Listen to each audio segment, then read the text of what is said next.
Bonjour à tous, bienvenue dans ce nouveau tutoriel pour traduire Minecraft.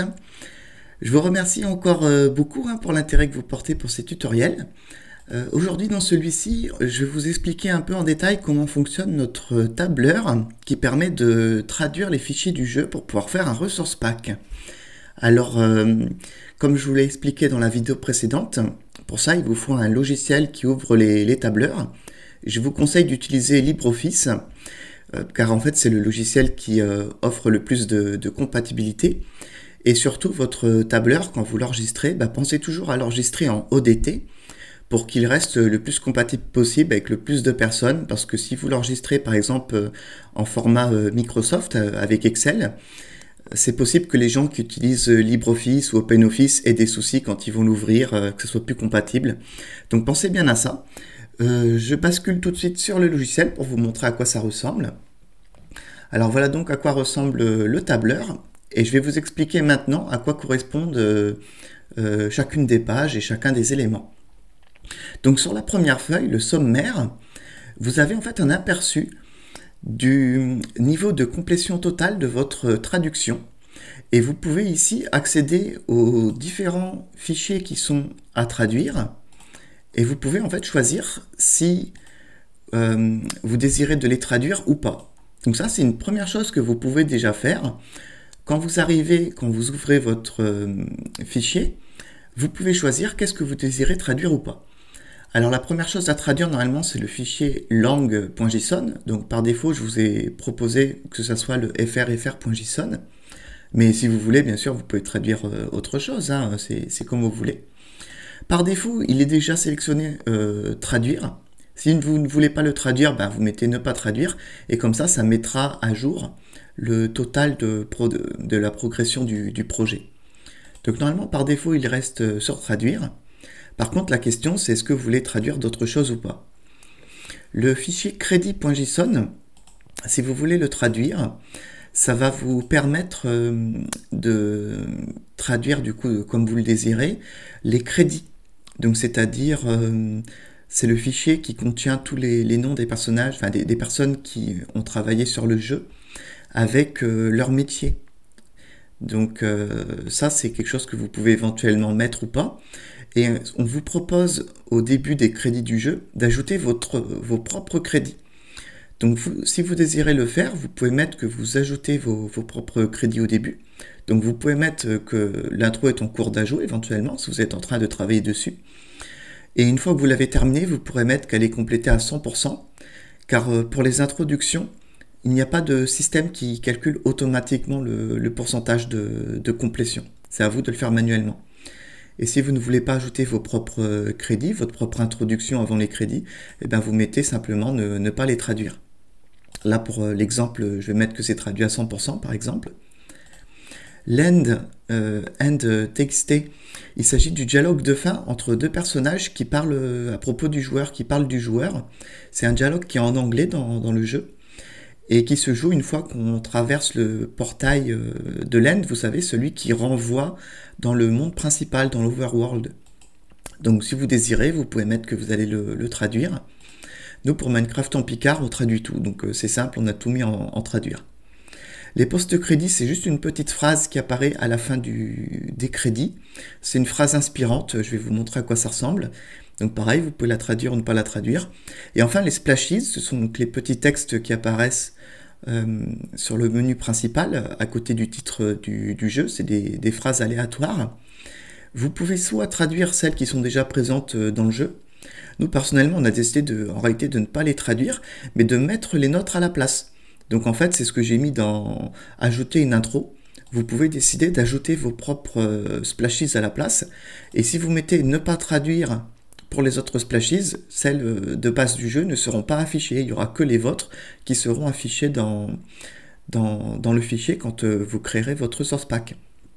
Donc ça, c'est assez intéressant. Mais bien sûr, si vous voulez, vous pouvez simplement traduire celles qui existent déjà dans le jeu. C'est juste que c'est pas forcément intéressant. Je trouve que c'est bien de créer ses propres splashes à la place. Donc nous, c'est ce qu'on a fait. Sur ce menu principal, là, sur ce sommaire, vous pouvez mettre à jour le fichier Donc de temps en temps, on va vous proposer des mises à jour si on trouve des astuces pour pouvoir optimiser un peu les performances, ou si on a des nouvelles fonctionnalités qu'on veut vous proposer, ben on mettra à jour le fichier. Ce qu'on ne mettra pas à jour, ce sont les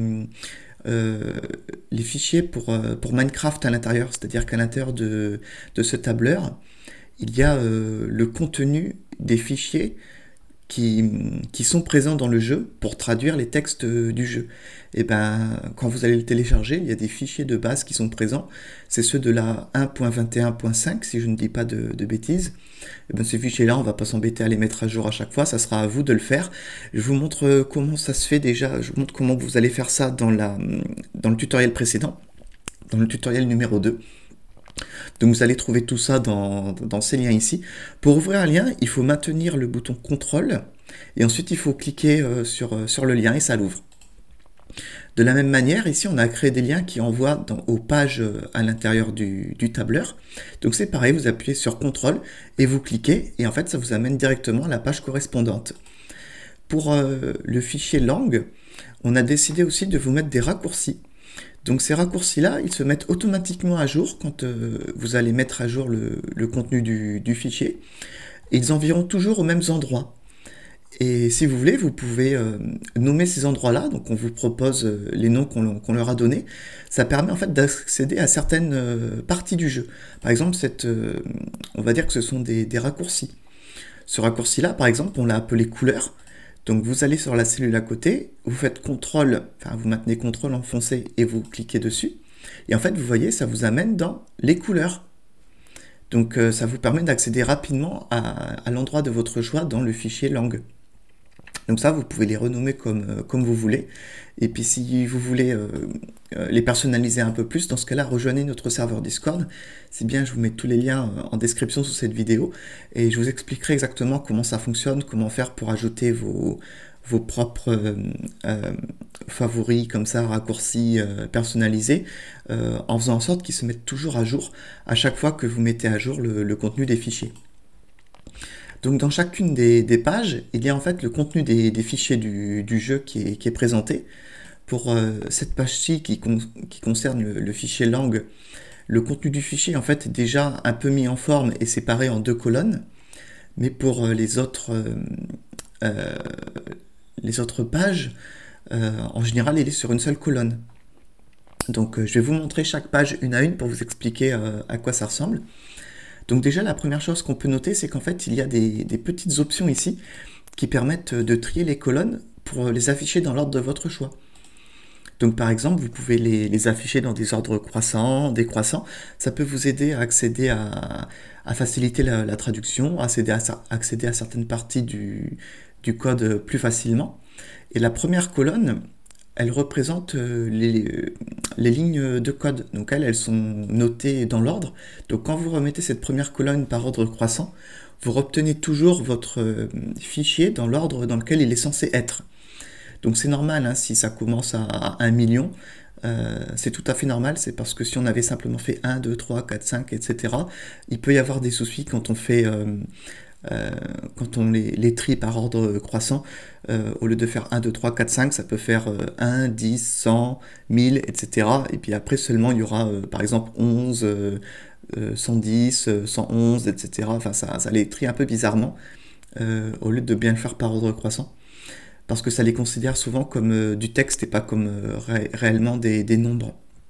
Enfin bref, donc c'est pour ça que c'est des colonnes avec des chiffres un peu bizarres, mais vous inquiétez pas, c'est normal.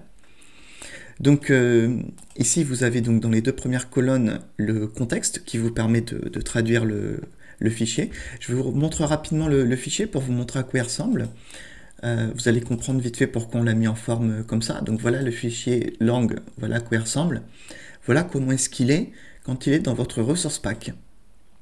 Donc il y a des petits crochets là un peu partout. Ces crochets là, si on les laisse comme ça, malheureusement ça fait un peu planter le tableur. Le tableur il va croire que ce sont des formules. il y a des espaces au début des lignes qui ne sont pas utiles, il y a des petits caractères entre deux qui ne sont pas utiles, même à la fin des lignes, tout ça. Donc nous, ce qu'on a fait, c'est qu'on a décidé de formater tout ce contenu-là pour ne pas que ça soit affiché comme ça dans le tableur.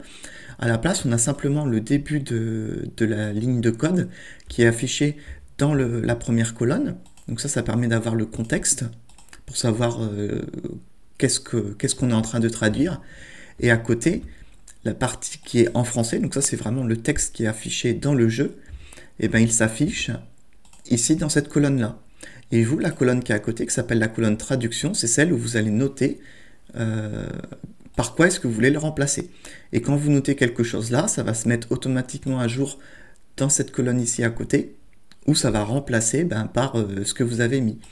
Je peux vous montrer rapidement parce que j'ai préparé ici un exemple avec le fichier en cours pour la traduction de Minecraft en Picard Ch'ti, donc en Picard du Nord, que j'ai commencé un peu à retraduire. Et bien vous voyez en fait voilà comment je travaille. Je mets ici la partie à traduire en Picard. À côté il y a une autre colonne. Cette colonne elle est vierge, et ben moi je l'utilise pour mettre des notes. Donc je vous ai laissé cette colonne là dans le fichier. Comme ça, si vous voulez, vous pouvez ajouter vos notes à côté. Donc moi là ce sont des notes sur une version précédente pour savoir si je reprends exactement la même traduction ou si je modifie un peu l'orthographe ou si je modifie quelques mots ou pas. Mais vous pouvez en faire ce que vous voulez de cette colonne là, donc c'est cette colonne ici. Et en plus ce qui est bien c'est que elle reste toujours alignée, même si vous changez l'ordre ici d'une colonne, elle reste alignée en face. Le seul souci c'est que quand vous mettez à jour le contenu du fichier, quand il y a une mise à jour de Minecraft, votre traduction va bien être mise copier-coller au bon endroit. Ça c'est avec l'étape 2, la vidéo tutoriel 2 que je vous ai déjà montré. Mais par contre les notes, elles ne sont pas remises au bon endroit. Donc ça c'est quelque chose à savoir. Les notes, elles ne sont pas décalées automatiquement à chaque mise à jour. Et donc ensuite, dans chacune de ces feuilles, vous avez ici une colonne, qui est une colonne qu'il suffit de copier-coller pour pouvoir recréer le fichier à utiliser dans votre source pack. Mais la manière dont il est formaté ne permet pas de l'utiliser tel quel dans le resource pack. Donc c'est pour ça que je vais faire un autre tutoriel pour vous expliquer comment est-ce qu'il faut le reformater pour pouvoir recréer le resource pack ensuite. Mais pour ça, vous en faites pas, je vais faire un tutoriel pour le resource pack, un tutoriel pour bien formater tout ça. En tout cas, voilà comment se compose chacune des pages. Donc ici, pour la traduction, il y a certaines cellules que l'on a déjà traduites.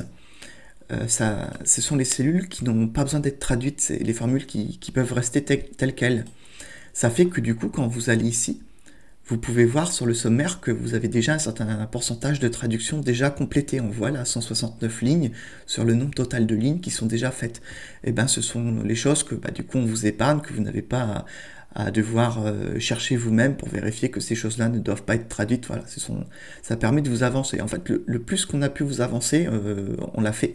Comme ça, votre projet il peut commencer le plus rapidement possible. Pour le fichier des crédits, on a dû mettre un peu en page, en forme différemment le fichier. Donc ici, c'est le contenu qui provient du fichier du jeu.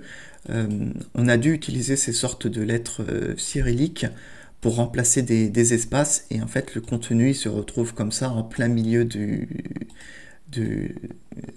tout ce charabia. Donc ne soyez pas surpris, pour pouvoir traduire, il suffit simplement de copier la cellule, de la copier là, et de remplacer le texte que vous voulez traduire par ce que vous voulez. Et c'est comme ça qu'il faut traduire les crédits. Il y en a plein de cellules qui n'ont pas besoin d'être traduites, donc comme pour les autres feuilles, ce qu'on a fait, c'est qu'on vous les a copiées-collées. Et ici à côté, vous avez l'introduction facultative que vous pouvez ajouter au début. Donc selon ce que vous avez sélectionné, si vous voulez traduire ou pas les crédits, ajouter ou pas une introduction, la colonne ici se met à jour et va automatiquement ou non ajouter l'introduction au début et automatiquement ou non ajouter les traductions après l'introduction.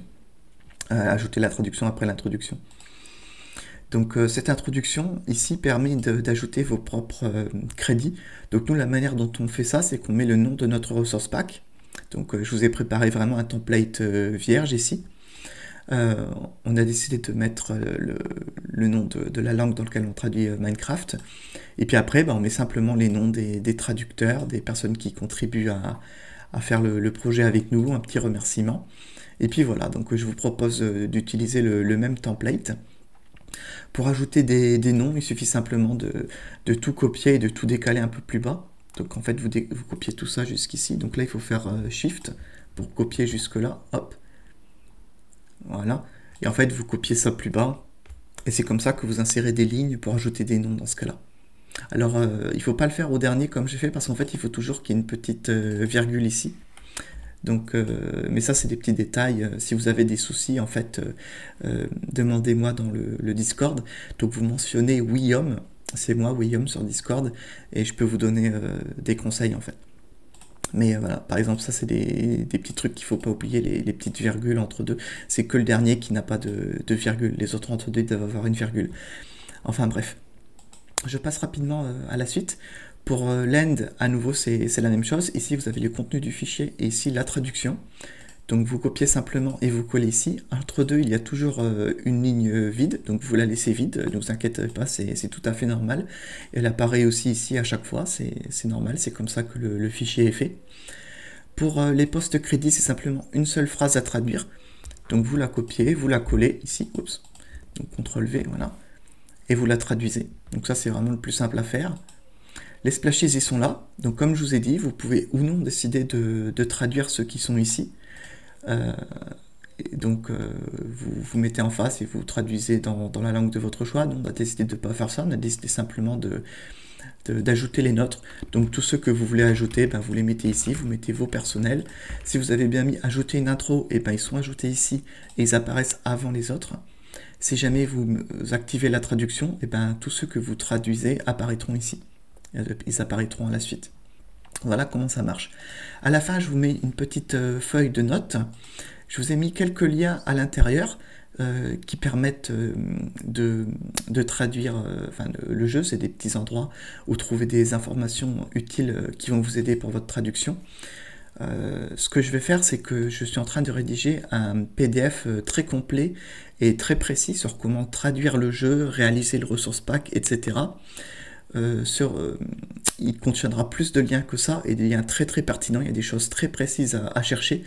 Par exemple, il y a des poissons tropicaux qui ont des noms qui se génèrent d'une manière précise. Il y a certaines exceptions aussi, certains poissons qui ont des noms, c'est des exceptions, enfin bref. Et il faut se renseigner à des endroits précis pour savoir comment fonctionnent ces noms-là, comment les nommer. C'est assez particulier. Donc toutes ces informations-là seront présentes dans le PDF dès qu'il sera réalisé, dès qu'il sera terminé le PDF. Je vous le mets en description sous cette vidéo et sous toutes les vidéos de la série Traduire Minecraft. Comme ça, vous pourrez le récupérer. Moi, je vous montre dans celui que j'utilise pour traduire Minecraft. Je me suis ajouté une partie orthographe où je me fais un petit lexique. Comme ça, je garde en tête comment j'ai orthographié certains mots, quelles règles je veux respecter pour que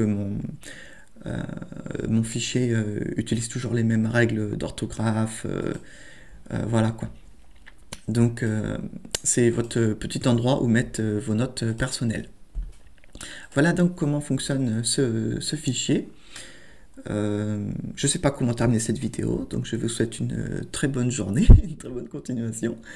Et puis voilà, bonne traduction surtout. Et puis surtout, pensez à rejoindre notre serveur Discord, et puis on vous donnera un coup de main là-bas si vous avez besoin. Voilà. Allez, à plus!